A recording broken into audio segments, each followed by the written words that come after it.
Hi, my name is Shelley, And I'm Sarah. and this is Shattering the Silence.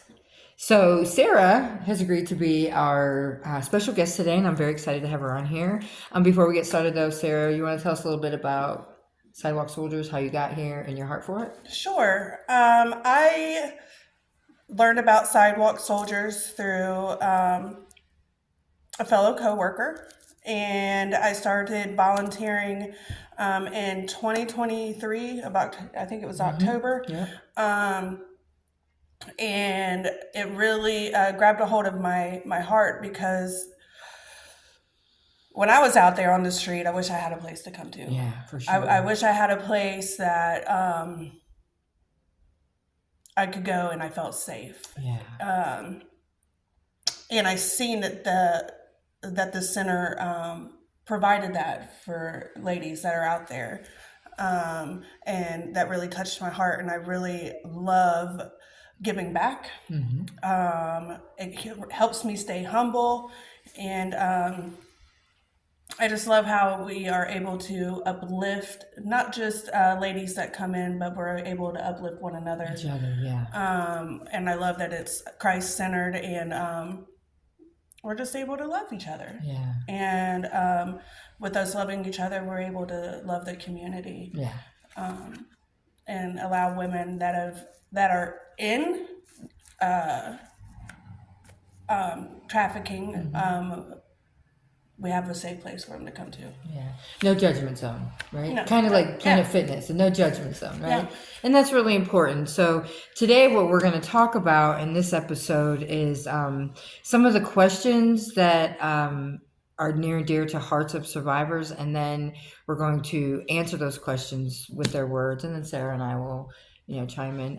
We're going to ask you to be patient with us. I can't read with my glasses on. She can't read without her glasses. So between the two of us, we're going to I broke get my through glasses this. a year and a half ago. So anyways, all right. So the first question is, what would you consider the stigma around being a survivor of sex trafficking to be? I faced a lot of stigma when I began to open up about sex trafficking. When I first began to open up about the trafficking, I was quickly shut down by people who were close to me. My own mother asked me not to talk about it because it was too much for her to hear. That was painful to me because I learned my identity in Christ and began to heal and walk in freedom. I learned my past had no hold over me. I was a new creation, yet I was being told I needed to keep it to myself, hold it in, stuff it down. But I knew I had a story of love and redemption that could help set others free, and God would strengthen me to share it eventually. So let's talk about that a little bit. For me, I have a quick story I can share also. So after 7 years of no contact with my children, my oldest daughter got a hold of me the other day, and we were talking through some things. And when we talked about where I work at, and I told her about the sidewalk soldiers part, she said to me, "Mom, I always feared that something like that would happen to you." And so at that point, I had to say to her, "It did." And it just got very quiet. You know what I mean? But Yeah.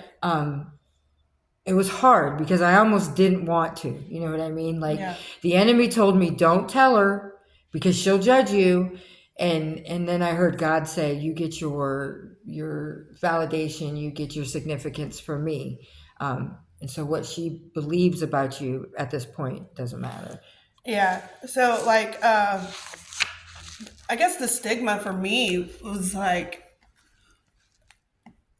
it was a lot of self stigma because I didn't know I was being trafficked. Yeah. Like when I was in it, because of the lifestyle I lived. Right, I was on the Right. That's street. just what happened to girls like us, right? Yeah. I was on the street. I was using drugs, and I would always wonder like how I would just randomly get left at these people's houses, and like they would force themselves on me or wouldn't stop unless I just gave in, Yeah. right? Yeah. And then the more that I learned about trafficking through sidewalk, I've learned that, oh my gosh, I'm a survivor. Yeah. And so, and growing up, I was abused sexually. So I guess part of it too was I shut it all down Mm-hmm. because when I was younger, it was always, oh, she's just the one that wants attention. She's Yeah. lying. Yeah. So it was like nobody believed me anyway. So um, when I was in addiction and things would happen You were, against my will, you were I didn't share. right. If our mom and dad didn't believe us, then Right. the strangers So, aren't going to, yeah. right? So I Or just shut it police. down. Yeah. I shut it down and I Yeah. ignored it. And it got to the point where it was like, well, Yeah. I'd rather just give in Yeah. and to fight you because I know the outcome of that. And there was always the opportunity for them to say, "Oh, I'll let you stay here. Oh, I'll feed you." Yeah. And then in the Yeah. middle of the night, there's a knock on the door. You know what I mean? And you feel like you have no choice. Like Yeah. you have no choice. Yeah. So, this next one says, I'm gonna have to lift up my glasses for this. I encountered stigma that would constantly sexually objectify me with folks I shared my story to publicly. Undoubtedly, after sharing in some settings, women would act differently towards me, and sometimes I would be approached by men afterwards that wanted to connect, provide their phone number, or support. Or I would get a Facebook request followed by a message on Messenger wanting to take me out. The hurt made me sad, disappointed, and felt cheap. It was instantly re-traumatizing me. That is why, in the beginning, it's important to share things with trusted folks in a safe place. We know we have an enemy that walks around like a roaring lion, wanting to tear us down through any means. This is why having close survivor-only support groups is important to give survivors a safe place to process and share things with folks that have experienced similar situations. So a couple things that I wanted to share about this. There's nothing that aggravates me more than when I get a new message in Messenger and it starts out with "you're beautiful." Like, I know, like, Yeah. I know, thank you, I know. Because whatever comes next is just horrible. It's degrading, it's humiliating, it hurts your feelings. Like, so if there are any men out there watching this, please don't do that to us. Especially women who have survived sexual trauma. Please don't do that to us. Just women in general, because For sure not. Because I've been seeing, and this really warms my heart. I've been noticing when I'm watching TV, there's a commercial that is putting out there like human trafficking is horrible, Yeah. and it's getting worse, and they're Yeah. putting the word out there, and I'm grateful for that. But even if a man is just being polite, that's gonna, for me, Yeah. that's gonna make me feel like, oh, you're out to get me. Yeah. Grooming comes in all forms. Absolutely. It comes in all forms. Absolutely. Like, and I'm grateful that, like where it says the support groups in a safe space. So for me, it wasn't a support group. Like I said, I didn't really learn really that I was trafficked in the extent that I was until I started volunteering at Sidewalk. But when I got clean, I went to an agency that was trauma based, and that was my safe space. Yeah. And ironically, my counselor was a man. Yeah. And that was tough on me because It's where I all didn't our trust. trauma's Yeah, based. most of my traumas with men, but I didn't trust anyone. Yeah. And like hands down, today I trust that man wholeheartedly. But he earned it, right? Yeah, In all the ways. And what's crazy is he's the reason I was able to begin trusting God. Yeah, that's great. Good And for him. yeah. Whoop whoop, Jim Yeah. Jenkins. Whoop, whoop. I mean, I didn't, but I don't. Yeah. So like Sarah was saying earlier, like Sidewalk Soldiers put a name on it for me. I just thought it's what happened to girls like me when we're out there on the streets. Yeah. And this support group they're talking about is one of the many things that we offer for our survivors as an after an exit plan type of a thing. And we have a support group that's survivor only, in a secluded location that people don't know where it's at, so that you feel safe. Yeah. So if anybody's watching this and you are a survivor of trafficking, or you think you might be a survivor of trafficking, please contact us at Sidewalk Soldiers, and we will get you in touch with that Even support if group. you're someone who is in trafficking or may not even realize it, but after watching this have come to realize like that might be what's going on with you, reach out to us. Yes.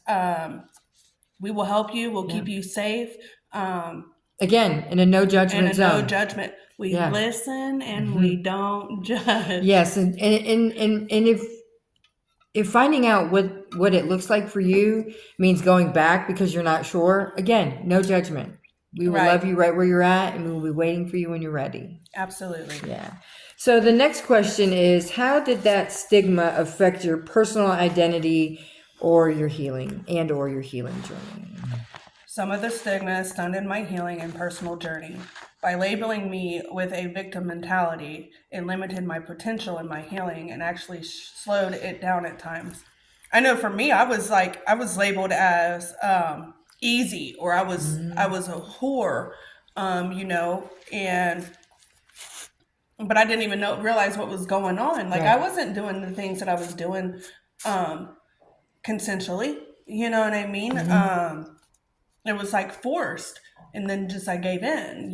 But And then being a drug addict definitely takes our consent away from oh, us. absolutely, You know? absolutely. Like, there was many times I woke up the following day like, what's going on? Yeah. Because I know what my drug of choice was. Why am I Yeah. passed out? Yeah. Yeah.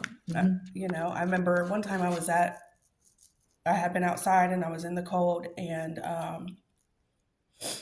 my aunt was in jail, but her boyfriend let me come in and get warm and sleep. And Yeah. I'm like, what is going on? And I was knocked out, and I don't know how long I was knocked out, but I woke up and it felt like I had been hit by a Mack truck, and I stood up, and it was like I number two down on all over myself. Like, it was, and it just kept coming. So I go upstairs to go get in the shower, and he's in the shower with the door open. Yeah. You That's know? a typical thing that happens to Yeah. us when we're out there. I feel very fortunate. The stigma didn't. Videos in here, just letting you know. Well, that's what we're doing in here too. Hi, back again. So sorry for that. We are at New Hope in the coffee bar, and wow, so somebody came in. But anyways, this is not a show. This is just us being us, and so sometimes things happen. But so for me, like the stigma that I had before coming to Sidewalk Soldiers was just from me. Yeah. You know what I mean? I didn't have stigma from the world. So I'm very fortunate that Sidewalk Soldiers has been walking beside me every step of my healing, that the stigma hasn't had a chance to hinder my healing. Yeah. Because there's education there, there's love there, there's peace there, there's God there, all the things that we need to get And it's on the like healing journey. there's levels to understanding, right? And it's like the more that I involved with Sidewalk, the more education that I get, which comes with healing. Yeah. Yeah. Because like there's still a lot of things that I'm confused on. Like, I'll have things come back to my memory, and I'm like, well, what is that? You know what I mean? And 9 times out of 10, that's Yeah. what it is. Yeah. All right. So the next question was, what was the least helpful thing someone did or said to you while you were being trafficked? For me, it was, you need to do better. You need to walk away. Folks are quick to pass judgment and criticize you based on the very little they may see, which is usually just the tip of the iceberg. I've heard this from people who encountered me at public health offices when I was being tested for STDs, which my trafficker routinely required. Healthcare folks that encountered me, people who reach out to our phone line in response to my ad online escort forums. Some people were from church ministries, some were outreach teams of local agencies. Do better or walk away. I've been told this by law enforcement when they were responding to reports or 911 calls made by third parties after I was brutally beaten. What many people do not realize is that it is not easy. It is not as easy. I feared for my life and my family. I was mentally and emotionally conditioned to depend on him and distrust all law enforcement or anyone who tried to help. I couldn't see life beyond my circumstance, and at that point, I didn't trust anyone to believe they wanted to help me. I was controlled by invisible chains of loyalty, soul ties, and love, and fear and addiction to drugs he manipulated with me. Yeah. That's, like that last line where the manipulation with the drugs, like, I didn't even know that somebody that I trusted, um, who was so called looking out for me, Yeah. um, was giving me fentanyl. Hmm. I didn't realize that until I got clean because it just click, click, click. Um, and a lot of things add up, like a lot of things that had taken place, like, oh my gosh, Hmm. um, wow, Yeah. you know, um, It's so important that we don't tell them that they're the things that happened to them are alleged. We yeah, don't minimize the trauma. yeah, My worst day and your worst day may not be the same, but there's right, still a worst day. So right, as bad as it is for you, it's bad as it is for me. right, It's just so important to not make them feel like they're crazy or that they're not telling the truth because their trafficker already does that to them enough. absolutely, absolutely. And you know what's for like the first time I got clean, right? Hmm. Um, because when I was in active addiction, I was being followed, and people Yeah, made me feel like I was crazy. yeah, But I knew it was real because you don't see the same vehicles hmm, in different cities. yeah, And yes, my paranoia at points did hmm, have the blame, but most of the time, hmm, you can't convince me different. yeah, I know that it was very real. yeah, And people would tell me, like, you're crazy, you're paranoid, it's the drugs. But it happened to me after I got clean, too, in yeah, the city that I was trafficked in, you know? So I'm like, mm-mm. yeah, yeah, for So sure. definitely very important not to make anyone that has been through trafficking or is going through it feel crazy, Yeah. or not believed, because that can push them deeper in that rabbit hole. I know it did Yeah, me. yeah, because that first time they come to you, they may not be ready, but if you make them feel like they're not telling Hmm. the truth, that could push them so much further Yeah, backwards. So, yeah. so there's a lot of really good stuff in here, but I want to jump to the back where it says, right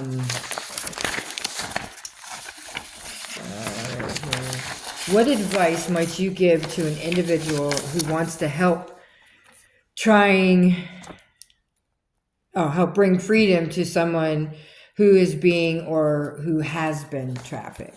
So, go ahead. Understand that it may not be easy, but you have to stick it through because consistency is key.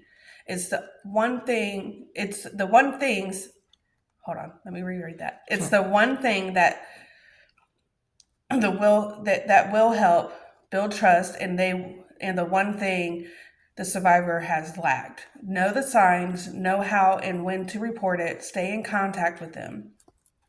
You don't have to be a licensed trauma therapist or psychologist to help make an impact on the lives of those who were trafficked. It is often building a network of people that are willing to be consistent and steadfast, loving and supportive. Allow them to be seen and heard, and watch God do the transformation that place their life on the trajectory of a new and flourishing way to live. So with that, I'd like to just say real quick, that's why we have our monthly outreaches. We go Mm-hmm. to the hotels, motels, and the strips, and we put our faces out there, um, like 3 or 4 times a month, so that we build a rapport with them. It's why Jen's Haven, we have it open 4 days a week. Um, the same people are always in there, so that way when these folks come in, they see the same people with the same faces doing the same thing and just loving on them and meeting them where they're at and just being ready for when they're ready. Absolutely. Yeah, so that's a pretty cool thing. But mhm. Um, do you want to talk about the purse auction? I know. Well, this by the time this airs, the purse auction will be over, but we can talk about the Liberator Award. Okay. So we have been nominated for the Liberator Award. So starting tomorrow, all over our social media, you will find the link that takes you to the site where you can vote for Sidewalk Soldiers. We also have one of our board members who has been nominated for Survivor of the Year. Whoop, whoop. super excited about that. So we would just absolutely love if you guys would support us and just go over there and give us a little vote. And then once again, I just wanted to remind you guys that we have merch. If you want to support our mission by purchasing a sweatshirt or a t-shirt, you can do so on our Facebook page. They're super comfy. They are super comfy. Yes. All right, guys, we thank you for tuning in for this episode of Shattering the Silence, and we'll see you next week. And if ain't nobody told you today, you are loved.